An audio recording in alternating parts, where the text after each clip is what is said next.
Well, for all of our great radio listeners out there, we've got a real treat. Dave Mustaine, the founder of Megadeth, of course, one of the first guys there in Metallica, is here with us in Austin, Texas. It's always great to have Dave stop by. Dave, why are you in Austin, Texas? Well, the truth is we're planning on moving to Texas, and so we're just out here house hunting, and it wouldn't be right if we didn't stop by and check in with your viewers and your listeners and see you and hang out. We consider you a close friend, and it just is the right thing to do, especially with everything that's going on right now. You know, last time we came through, we kind of talked a little bit about my world, and we didn't really talk about the world in general, which, you know, I think a lot of people that tune into your program, they want to know what I think about, you know, what they believe, and not just what I do for a living and how my work is and the people that are in it. Although that's really interesting to a lot of people, it doesn't really touch on a lot of the topical subjects that affect us all. You know, not very many people are going to end up being a rock star for 30 years. Dave, I'm not kissing your ass here, but I've met a lot of famous people, and they've always got something, you know, magic about them. Success. People are successful for a reason, because they have passion, they have dedication, they have a lot of art they want to express, but so many of them really are arrogant and disconnected. And what I've noticed is that you are so real and down to earth, and then there's that media image that we're told about Dave Mustaine, you know, which they kind of claim is the opposite of that. But I've just found that you are a real down-to-earth guy who really cares about average people and, quite frankly, opens doors for little old ladies.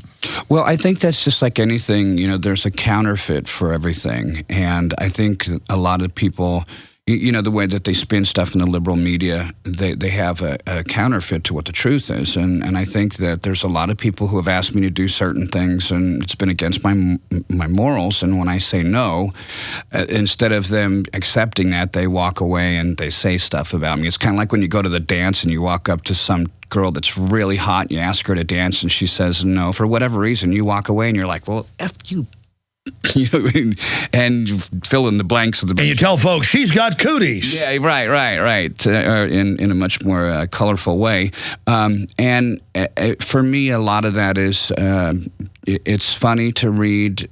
Some of it's a little bit disappointing. It started to bother me when my kids started to read it, but it's just the way the world right now. There's a lot of cowards that sit on the other side of computers and type stuff that they would never say to your face.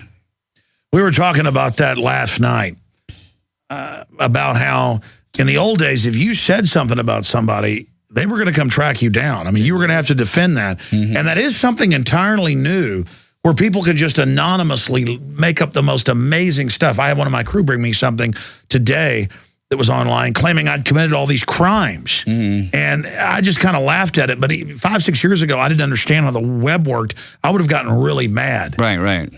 But, I mean, how do you deal with that? Because people can just, I mean, you're a superstar. People can... I'm not running for public office, and I don't have my opponent saying that I'm a felon. So, you know, it's a little bit easier for me. Most people say stuff like I can't play guitar very well, or I can't sing very well, or you know, they'll make fun of my name or stuff like that. So they don't really bring up my past, because... You make fun of the cool name like Mustaine? Well, so there's probably a lot of ways that people can make fun of a lot. I think they're just jealous, Dave. But you just alluded to something, and again, we've already talked about some of this, you know, driving over here to the studio. Yeah, I saw that last week. Mm-hmm. You're alluding to, I'm not claiming Mitt Romney's some great guy. I'm not in love with him. But, I mean, come on. The guy has no criminal record, not Chicago Mafia, left Bain in 99, and Obama's out there got his people calling him a felon. Excuse me, Obama, you got a lot more skeletons than Romney. Your comments. See, here's the thing. I'm 50 years old now, and I've lived a great life, and I've been around for a long time, and most of our fans, or most of the people who are against me, are very young, and they're very impressionable, which is a part of being young. That saying that youth is wasted on young people or whatever, that's totally true. I remember when I was really young, I was very impressionable, and I believed a lot of things before I checked it out. And if I would have been told, you know, the things that I do now are going to affect me later on in life, you know, I would have probably said something like, well, I don't know that I'm going to live that long. But now that I'm 50 and I've watched so many administrations come and go, and I'm watching my children grow up, which is a an awesome part of... By the way, you've got incredible children. Thanks. It's an awesome part of when a man and a woman marry and have children, to watch them grow up. Do you have concerns about stuff like that? And sometimes our fans that are younger, they look to me as a big brother or even a father figure because I really care a lot about them. But I have never been more terrified in my life about what's happening to our country. And I believe that if we continue on the same path that we're on right now, that America will never be the same. I freaked out the other day because I was looking at some investment stuff and just reading it. And one of the things that it said was that if you get a second passport and you plan on moving out of the country, if you denounce your citizenship because of the taxes that are going on here or any of the things that are going on, like the police state we've become, that if you want to get your passport back, you have to know things like where did your mom, where did she live before you were born, all the way up to now? Where did she go in for prenatal care? Who was in the operating room when you were born? All these ridiculous... Oh, it's even worse than that. They've introduced a law where if you move somewhere, it's just over. You can never come back. They've introduced the law, and they've introduced a law, which is close to passing. People can look this up if you're listening. This is not a joke. I mean, I feel like it's not a joke. I feel like I'm lying, and this is like Associated Press because it's so crazy. It's not America.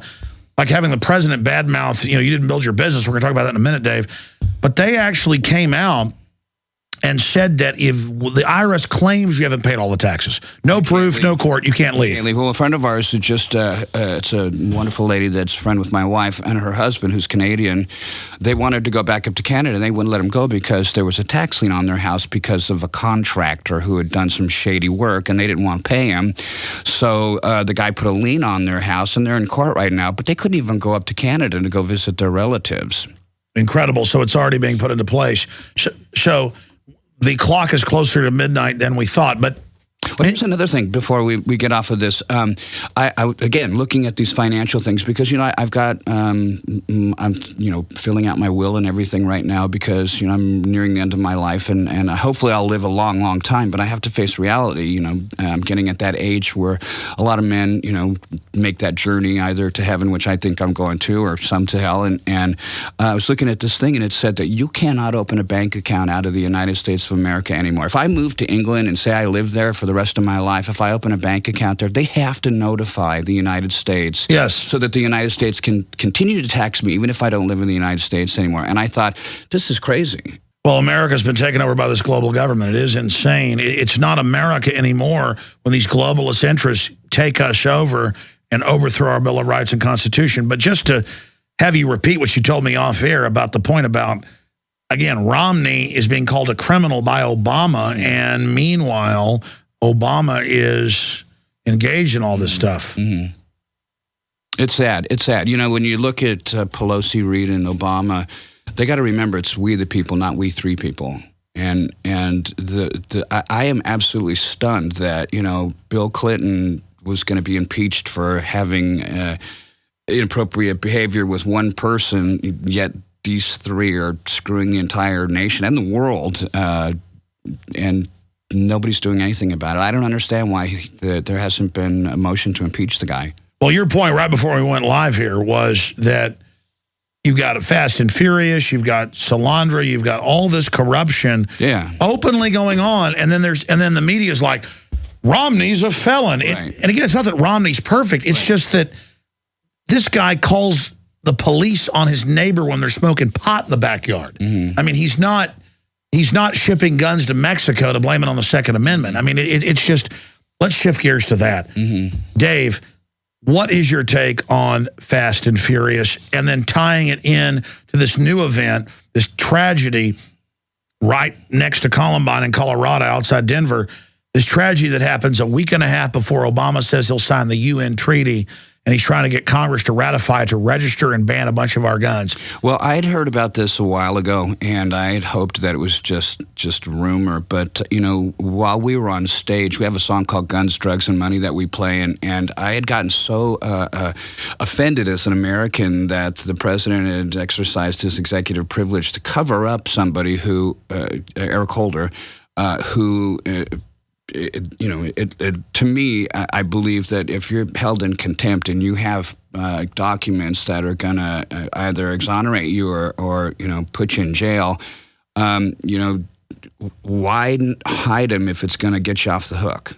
So that to me is really mind blowing, and I guess it's been proven that it was staged to restrict the Second Amendment, and it's not just that the crimes that it appears that is taking place.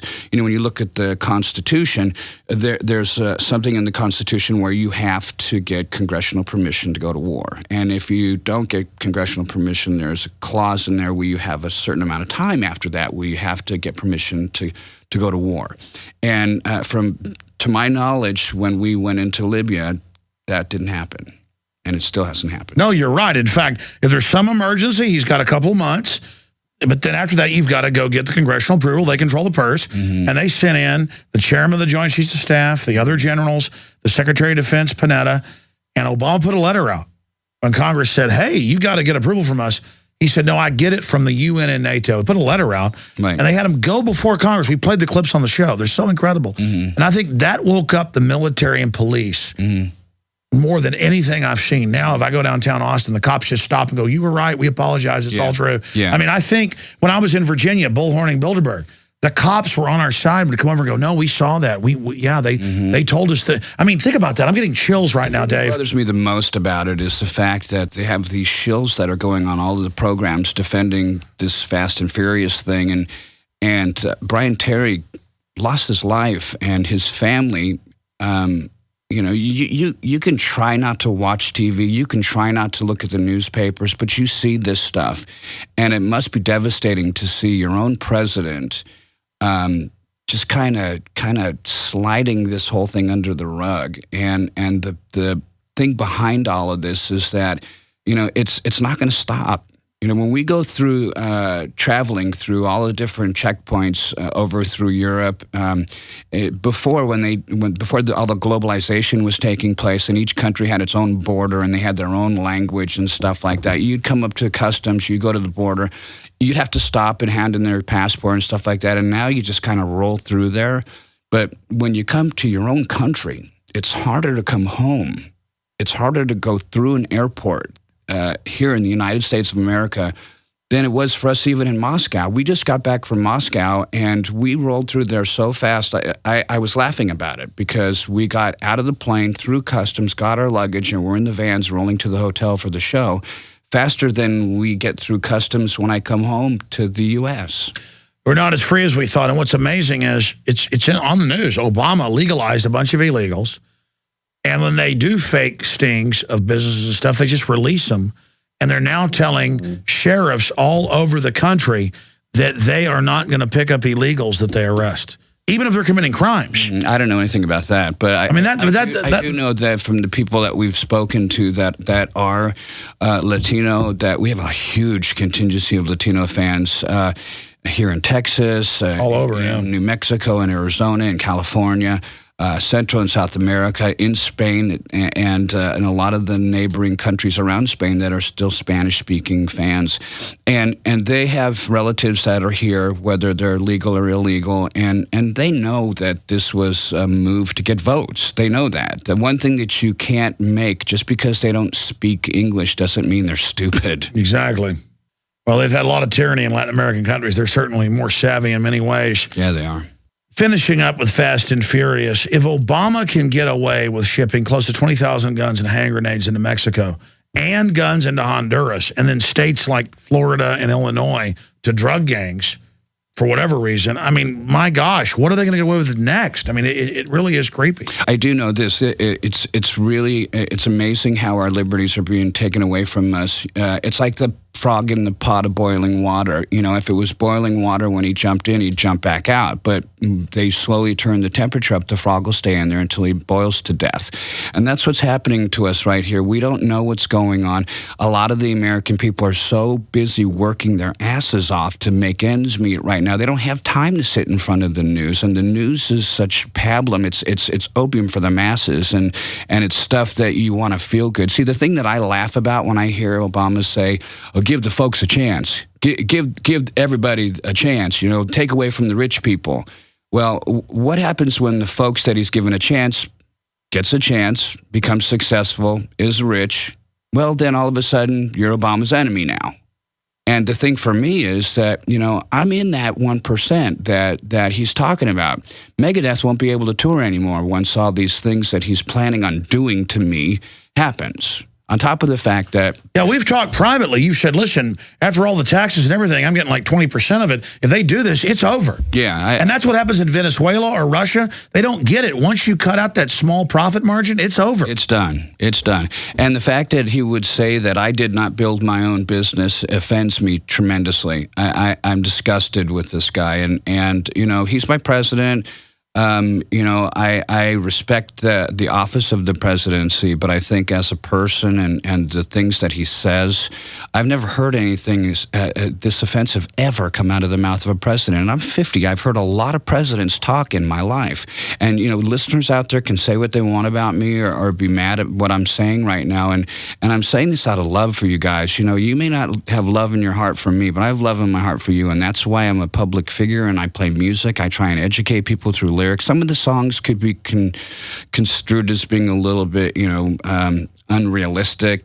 Some of the songs are a little bit fun. They're make-believe topics and stuff like that. But songs like Peace Sells, But Who's Buying is still relevant today. Songs like Holy Wars is still relevant today. More relevant than ever. Yeah, absolutely. And that wasn't because I was clever and I came up with a lyric. I paid attention. I watched what happened through the Carter years, through the Ford years, and watched how, what Jimmy Carter did to our country, taxes at 70%, when I was growing up and thinking, how on earth did anybody survive back then? For me, when you take out 5% for the business manager, 15% for the personal manager, 10% for the agent, and 45% for taxes, what's left for Dave? And people think, oh, Dave's a millionaire. No, Dave isn't. Dave is an American that's getting plowed by the government. Listen, over 90% of the money, it's like 95 that comes in here, goes to the crew and taxes, and they all pay taxes. Mm-hmm. People don't get it. I mean, feudal serfs paid about 10%. We pay almost everything.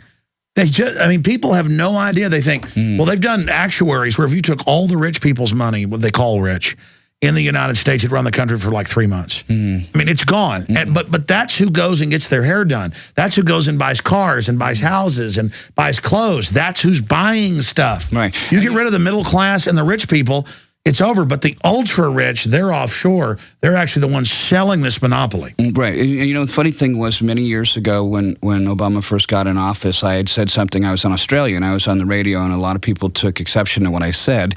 I said that he was the most divisive president that I've ever seen, and look what's happening right now. There's race wars, there's class wars, there's sexual wars now, there's religious wars, and don't we remember how smooth this guy was when he was saying that we're going to bring everybody together and he's for change and hope. His minions would say, "Thank you, I'm getting a free house," and he wouldn't disagree with them. But they're not getting a free house now. That's what's so amazing about this, Dave, is that when he says, if you have a small business, you didn't build that. That's a quote. That is a direct attack on the American dream. And everybody I know who's a musician, an artist, a person that gets up at 4 a.m. to make a bricklayer donuts, they know, no, I did this, man. Don't sit there and say I didn't do this. Get up in the morning and they... The little bit you get to keep. Yeah. And then they're telling you didn't do that. So see, for me, the way that I get any kind of solace out of what's going on right now, because, I've been playing for a long time and I don't plan on playing another 30 years, although, I would like to be able to play music for the rest of my life. I don't know that I'll be doing it on the road. The pleasure I get out of that is being on stage, looking at people's faces, smiling and stuff like that. The screeching reality is when you travel and you go back through the airports. When we left here last time, my 14-year-old was groped by the TSA, and I was so mad. I was swearing, and the one very large woman said, "What's that?" And I said, "You heard what I said." And Pam, my wife, grabbed me and she said, "Don't say anything," because she knows that these guys are power drunk and that they probably would have arrested me for just saying something about them groping my 14-year-old. The thing that really is blowing me away is this molecular scanner, this pico scanner, whatever they're talking about. And it's not only here, the Russians have one too. So it's something that's very real.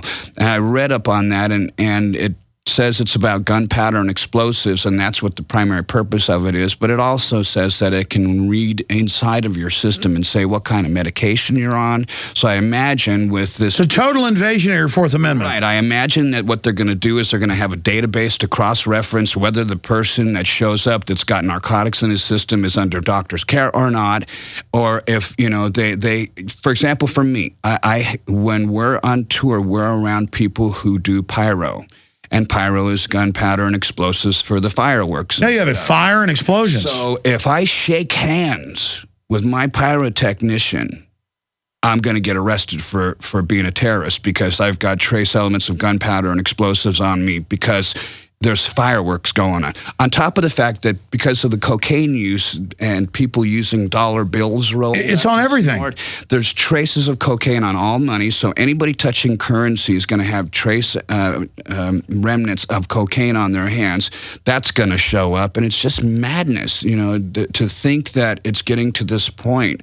I mean, I can handle us having security, but not like this. Alex Jones here with a very important announcement for truth seekers. We've carried a lot of amazing films and books over the years on the online video bookstore at Infowars.com. And out of all the titles we've carried, one stands out because it is just so chillingly convincing. And that's Dreams from My Real Father by Joel Gilbert, available at Infowars.com. This film exposes the fraud that Obama is like nothing I've seen. If you want to know who Obama's real daddy is, this is the film for you. Don't forget, your purchase supports our broadcast and our growing media network. You'll also find at InfoWarsShop.com None Dare Call It Conspiracy by Gary Allen, the book that woke me up. We're also carrying Behind the Green Mask, UN Agenda 21 by Rosa Corey. This book is coffin nails to the globalist takeover. The Greater Good, the most professional and up-to-date film I've ever seen exposing the scourge that is vaccines. These titles and a lot more are all available at InfoWarsShop.com. It's about making all of us the criminals, but the state is exempt. Look at all the TSA agents that have been caught being convicted pedophiles. They're hiring felons, robbing people, abusing. Yeah, I saw something the other day. This guy was an artist, and he had a half ounce of weed in his suitcase, and the guy wrote on one of those cards that I get in my suitcases every time I open them, "Come on, son." But they left his herb in there, and the guy tweeted and said, "Can you believe this guy let me off?" And I saw that. I saw the note. So it's all selectively enforced. And then a woman had a catheter. They ripped that out of her. Colostomy bags. Oh, my God. Old World War II vets. People. Children. I mean, handicapped kids. Yeah. Like that. Yeah. It's all a giant power grab. And now they're saying because of the shooting out in Denver, they want TSA in the malls. Yeah, people will stop going to movies. And you know, if the people that own the theaters are that stupid, they're going to put themselves out of business. You know, and rightly so. If they do that, they deserve to be put out of business. Yeah, because even though it's a tragedy, 13 dead and 70 plus wounded, that many die every day on the state's highways in Texas. I mean, literally, they're hyping this culture of total fear up. When we talked this morning after the shooting out in Denver, I mean, we discussed your bottom line gut feeling, and most of my listeners agree. I mean, you've got a UN treaty next week. You've got every time they want to pass legislation, they don't have the votes in the Senate. They're a couple shy, and then magically this happens. It's a guy in a mask, and then they catch some other guy who's involved in some government program with brain technology. All they do is drug some guy up, and then like Sirhan, they say he's I mean, what's your gut, Dave, about what happened here? Well, I'm very, very sorry for the loss of human life, for the people that were at the movie theater, for the victims, and the loss for the families. So I don't want to seem insensitive at all, because if it happened to me or any of my family, I would be outraged. But they want to know who did it, really. They do want to know who did it. And the thing is, you got to ask yourself, where do you get flash grenades from? How do you, because they admit it's a modern theater, those things are sunk in. They only open one way. It's not like it's just an iron hinge. It's in the wall and opens. A rhinoceros can't knock those down. Everybody's pointing that out. Yeah. How did he knock, they said he knocked the door down. I don't know. I don't know enough about the actual thing because, we've been out here house hunting and I saw your tweet this morning, or your text to me this morning, and I thought, oh my God, Alex has lost his mind because you said something about Batman and what happened, and I was like, huh? And then I saw it on the news this morning, and I was mortified. But see, my text was like, I think this is staged to pass the UN treaty. Mm-hmm. But see, the thing is that I had said something about this whole gun thing, and that I thought it was very cowardly that the Obama administration had used Hillary Clinton to go behind the backs of the American people to get this done in the UN instead of get it done in the U.S. because the people of America won't go for it. One of the reasons that the Japanese didn't push past Pearl Harbor was there was a famous emperor or something that he said that he wasn't going to go to the mainland because behind every blade of grass was an American with a gun. And, that was Admiral Yamamoto, yeah. Yeah, and I was just reading something a couple of days ago. I think it was Washington had said something about, having arms is what gives America its teeth. And I can't call them liberty teeth. It gives the teeth to the First Amendment. Right. The Second Amendment. You're absolutely right, Dave, and you're quoting Veritas here. The whole thing reeks to high heaven. Yeah. And again, like I said, I had heard that there were flash grenades that were used. Yeah. And the only people that can get those are military and police. That's what they said. They said there was like multiple guys in black uniforms, and they thought there were multiple shooters, and no one did anything because he was, quote, a cop. And somebody went and opened the door and let him in. But first, they knocked the door down. Let me tell you. And then it's a white guy living in an almost completely black apartment complex, and now his house is booby-trapped. I mean, this thing looks... Look, why does it always happen? Sad for the neighbors there because, having your house booby-trapped, people that are near you are going to be hurt, It's just so sad the way the world has become.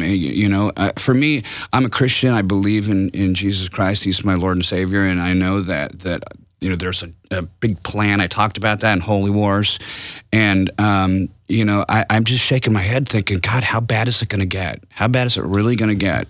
Dave, I think this is just the beginning. I think you foresaw it decades ago. I think this is just the beginning of George Orwell foresaw it decades ago. I got to tell you, when I read 1984, I thought, this is the craziest stuff in the world. This will never happen. And right now, they've got people going back in the books and taking stuff out of the history books to change things. And just like Orwell said in 1984, when the guys were there going back and erasing people ever lived that had gone against the government. Do you remember? Oh, yeah, that's because he'd actually been a poster here that says Ingsoc, and I knew exactly what that was. Exactly. He had been a communist and discovered it was all a fraud. Mm-hmm. So he'd worked for Stalin in Spain. Mm-hmm. And so that's why he said, well, I couldn't get this published as a nonfiction because so many Brits in the intelligentsia were socialist. So he said, I got it published as a fiction book. But no, he'd experienced that type of double think and double speak, and he extrapolated that this is what communism would build if it took over. And is North Korea not the 1984 system? I mean, it's the ultimate expression. Wow. That's a whole nother show. Dave, we have talked about so much here tonight, and there's a few other points that I wanted to raise here for you. What do you, you have the courage to speak out for what you believe, and the media distorts it and stuff, but in the final equation, people know you're for real, and that's why your fans appreciate you. But what do you make of, say, last year, Hank Williams Jr. comes out and criticizes Obama and says, he actually still, the full quote was, both parties are destroying America, we're becoming Nazi Germany. Mm-hmm. And I'm mad at Obama. But they came out and said, he says Obama is Nazi Germany. What do you make of them getting him kicked off Monday Night Football? By the way, he's selling more records I saw the other day now since that happened. That's the sweetest revenge of all, success. And, I'm not a huge fan of Hank Williams Jr., not because I don't like him, but it's because I don't really know him. But I did see him on a show the other day playing some music, and I was thinking what it must be like to be somebody in that genre, to be at the top of your game, and then to have someone try and publicly spank you by doing something like that. I didn't think he was the kind of guy that would take that kindly, and that he probably would in some way get his revenge and success is the best revenge. Well, that's it. And he's putting out records now just saying, you know what? I'll keep my guns. I'll keep my family. I'll keep my freedom. You can keep your change. The funny thing, too, when you say keep our guns, with this thing about people, having to give their guns back, all that's going to do is it's going to prompt more illegal gun purchases, and it's going to cause a lot of deaths of law officers and military men and women who are going to be forced to go against the Second Amendment to come and get our guns.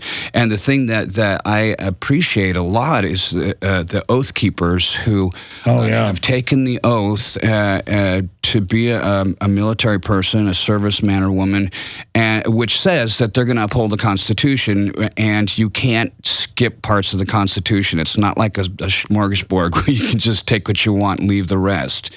The whole thing is the Constitution, not part, not half, not quarters, nothing. So for anybody to expect these men and women to have to actually go against their oath that they took, their oath, everything, their moral fiber, put their word on the line and go out there and risk their life for us, and then come back and maybe potentially kill Americans just because they have firearms, which is our right, that just reeks of I mean, I don't even want to say the word because it's to me, it just seems like communism, and I don't want to be like some McCarthyism kind of guy, No, but when tyranny comes, you've got to recognize it, Dave. And you have incredible courage here. It is the military and police, because I was critical 10 years ago or so before I understood a more sophisticated view. On average, I've met them, as you have. They're really good people. They're good people. A lot of them are. And they've been given false paradigms to follow. But now, the fact that they are being trained for gun confiscation, that's finally woke them up. Most of them are actually saying, we're not going to do it. So the tyrants on top, Obama and his controllers, they're trying to get this in place. But here's the deal. No one's going to follow that order. The vast majority. I don't think so either. And, one of the things about police officers, a lot of people call them pigs. I had two brother-in-laws that were cops. And, they weren't bad cops. If you want to know why cops go bad, watch the movie Serpico. And it's pressure, peer pressure. Yeah, peer pressure. And the fact that, you're going to go out and fight crime. And there was one scene in the movie where he was just left to be shot. Oh, I've interviewed Frank Serpico. He's a listener. Really? He's an amazing guy. We just had him on, 2 weeks ago? Yeah. Well, I watched the movie when I was a kid, and I'm a big Al Pacino fan, and I remember the movie a lot. I remember when I first went to New York, we were kind of talking to people and saying, who do you think you are, Serpico? This kind of stuff. But the bottom line is that, my brother-in-laws were good men and they were good cops. And we have so many military men and women that come to Megadeth shows, and, they go like, holy wars, oh man, hey, we got Vic painted on our tank. I got pictures of stealth bombers and stuff like that with our logo on the front, or Vic, the one particular one shows them in a conductor's outfit, and the plane's called Symphony of Destruction. To me, that's very flattering, because when I was a kid, we had, I think it was the Korean War was happening when I was 18, and I put my card in for the Selective Service. I was ready to go. If they would have drafted me, I would have gone. I wasn't a draft dodger. So, I grew up to really respect the men and women who go out and fight for us. Absolutely. Dave Mustaine, pretty powerful interview here today. I mean, there's so many points to cover. It's our choice, liberty or tyranny. What is the bottom line? If you have to crystallize who Dave Mustaine and Megadeth, Megadeth.com, everything you stand for, what is it? I'm a Christian man who loves his family, loves his country, and most importantly, loves God. And I'm willing to fight for those things. And I'm willing to share those things with people that would like to know about it. Not willing to get into it with people who don't care about it. I'm not going to defend myself or explain myself. It is what it is. I agree with that. I found that debating, it's like pearls before swine. If people want to just, you know what, it's like, great, hey, you got your views. I'm not going to fight with you about it. Well, I got a pig analogy, too. It's like teaching a pig how to sing. It'll never work, and it annoys the pig. All right, Dave, what's coming up new with Megadeth? You're in demand all over the world. The new album, 13, has done really well. What's coming up new for Megadeth? Well, we're really excited about what's going on. We're getting ready to do a new record. We're leaving in a couple days for Asia, and we'll be coming back and continuing work on this new record and go to South America in September and come back home and continue to do work on the new record. We're looking for a new release the beginning of next spring, hopefully. And we're super excited about what's going on for us. We've continued to congeal as a band with David Ellison coming back, and he and Sean Drover as our rhythm section. It's very important the bass player and the drummer are tight. And David is such an excellent bassist, and Sean's such a great drummer. The two of them just needed to be familiar with one another. And they spend time together all day long when we're on tour, traveling and doing ththings, mostly seeking out Starbucks around the world. But I'm excited about the music that we're going to be writing. We just changed agencies. We're with the prestigious CAA agency in Beverly Hills. We're going to be going to sign a new contract for our recording career. Our contract with Roadrunner's up. We haven't really notified anybody what our decision is, and as soon as we do, you'll be one of the first people we tell about, because we're still kind of deciding. But for the most part, we're getting ready to record this next record, and I'm sure it's going to be chock full of all kinds of subject matter that our class of 2008 has given us. In closing, I think it's safe to say that you're not going to be intimidated. You're going to say what you believe. You're going to stand, for liberty, and success is the greatest, revenge. Living well is the greatest revenge, as the French say. But going back here, Megadeth's always been hot as a pistol for 20-plus years. But am I wrong in saying just what I hear on radio and see out there, that it's even getting hotter, or that it's what you'd call a resurgence? Are you seeing that happen? You mean as far as people showing up, popularity with the music? Yeah, all I know is I just see and hear more of a Megadeth buzz than I heard 5 years ago. Well, I think that when if you look at the cycle, music is cyclical. Heavy metal in general is more popular when times are tough, which is a terrible dynamic. If you look at the paradigm, heavy metal music should not be successful when people are struggling. But that's one of the things that, they don't want to hear a bunch of, vapid, anorexic, alternative, androgynous guys that are singing about love and flowers and, these kind of like ecstasy trips and stuff. They want to know what's going on. They want to know what's happening in their world. And they want to have people they can look to who are rugged individuals who don't look like they could very easily be your sister, Oh, man. And they want to have somebody that they can believe in, somebody who's been successful. One of the things that we do when we meet people backstage, which is always a privilege for us to meet our fans and thank them, because a lot of times they thank us, and it's usually like, no, I agree. When fans thank me, I'm like, no, you don't get it. I wouldn't be here if it wasn't you. Yeah. Like I just was talking with one of the directors for World Vision, which is a Christian organization that helps the poor, and because of our fans, we've been financially successful. So that me being obedient as a Christian, I tithe, and for the last 2 years, we were capable of tithing an amount that provided brand new clean water wells in Africa for villages that had no water. So we saw the villages prior to the wells, and the kids had to drink water out of these filthy wells that animals drank out of and defecated. Well, that's what makes them sick. Yeah. Right. And now they're drinking clean water, and you see them after they're done, they go, and smile. And I started getting tears in my eyes watching them, to hear the mothers say that the children couldn't bathe before because they had to decide. Wow, Dave. You reap what you sow. I don't think there's any other rock bands out there. I don't mean to be mean, but the head of YouTube got caught, Bono. He got caught giving less than 1% to charity while he's pushing UN and global government. And I can't imagine raising millions of dollars and not actually. But you are. You're really actually giving right out of what you raised to build water wells. Yeah. I mean, you don't like to toot your horn, but that's a good thing.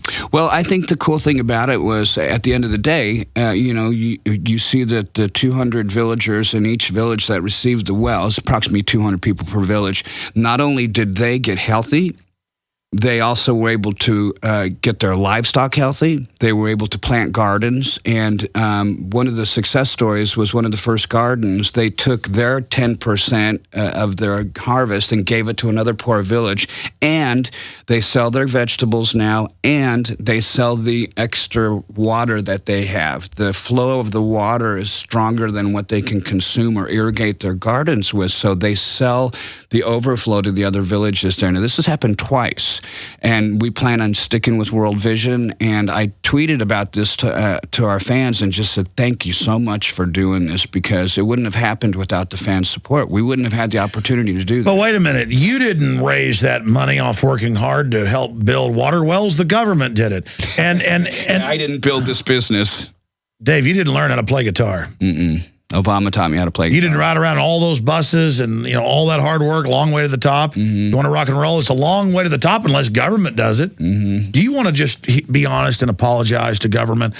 Do you want to thank Kim Jong-il, Mao, Stalin, and all them and thank them for helping you be who you are today? No. Oh, man, I love beep that out, because they'll be so hypocritical with all my Christian stuff. Oh, whatever. That's what I don't like is some of these fake Christians, like Pharisees. They get mad at people that are real with a cuss word, but then don't care about real evil going on. I'm a freedom fighter. I really try and set a good example for our listeners and stuff like that. But as far as like thanking people who oppress the masses. When you see some of these leaders that are in gold gilded palaces and the people are just right outside. Like when we went into India, for example, we stayed in a hotel that had 300 rooms and 600 staff. Wow. And right outside the hotel, people were begging in the street, and you could throw pennies in the street, and the children would literally fist fight each other over it. I'm not some sissy that cries all the time, but I was very it's depressing, upset about that, because I hate hardship. I was homeless. I lived on the street. I lived in a car for a long time. I'm trying to tell my kids who have been brought up, in a very safe environment. Your dad lived on the street. Oh no, you didn't. I can't even imagine you living on the street. Oh, I know. They have no idea. Yeah. And now I'm really grateful for everything that you're grateful for what Obama gave you, because Dave, you came up from nowhere to do everything you've done from the street, and that was thanks to government, even though you didn't get any government help. That's right. In fact, I want to thank government for my 17 years on air and the crew out there running the show now. And you know what's sad about all this is that even though we're joking around about this is no joking matter. No, I had so much crew. When you said earlier a president saying this, it didn't register. Darren McBreen, one of our reporters, came up that morning after he said it, like last Monday, and he said, I never thought I'd hear a president talk like that. It's so weird. It's like something Mao Zedong would say. Right. I'm not really aware of what Mao Zedong said, but I do know who he was and what he did. And it just surprises me. Again, to go back to this thing, why hasn't somebody moved to impeach this man? With all of the proof about his birth certificate being fake, and you see the signs in Kenya that says the birthplace of Barack Obama. Hello? Come on, guys. How stupid are we right now? His own PR people for 16 and a half years, his publicist, everything he has put out that he was born in Kenya. His wife says he was born there, but then we go, hey, you say you're born in Kenya. Shut up, conspiracy theorist. Yeah. Well, the one thing, I guess the best revenge is when you look back in history at what Michelle wore at his inauguration. She had a black dress on with 2 red triangles, so she looked like the Black Widow turned upside down. Yeah. You ever seen that? Yeah, I saw it. Yeah, so there's got to be some symbology there. You just don't wear something like that to some event like that without there being some kind of future message being told. Well, Dave, we've done a lot of interviews in the last 5-6 years that I've interviewed you, but I think this is the best overall. Amazing. Thank you so much. You're welcome. For spending time with us. And people can, follow you at Twitter? At Twitter, at Megadeth.com, we have a lot of different ways you can, depending on how deep they want to get involved with us. We've got a really great fan club, our cyber army, and our Facebook page, and we have 2 different ways that we tweet. One is me, myself, but we also have a character our mascot, Vic Rattlehead, and he's got his own Twitter account. And the stuff that I don't feel comfortable saying, he'll say. Good. So Rattlehead said it. All right. Peace sells, but who's buying? Dave Mustaine, thank you so much for this interview. You're great, welcome. Great seeing you here in Austin, brother. You're welcome. Thank you. All right, folks. Well, that's interview with Dave Mustaine, Megadeth.com. I'm Alex Jones of Infowars.com, signing off from the front lines of the Infowar, because there's a war on for your mind.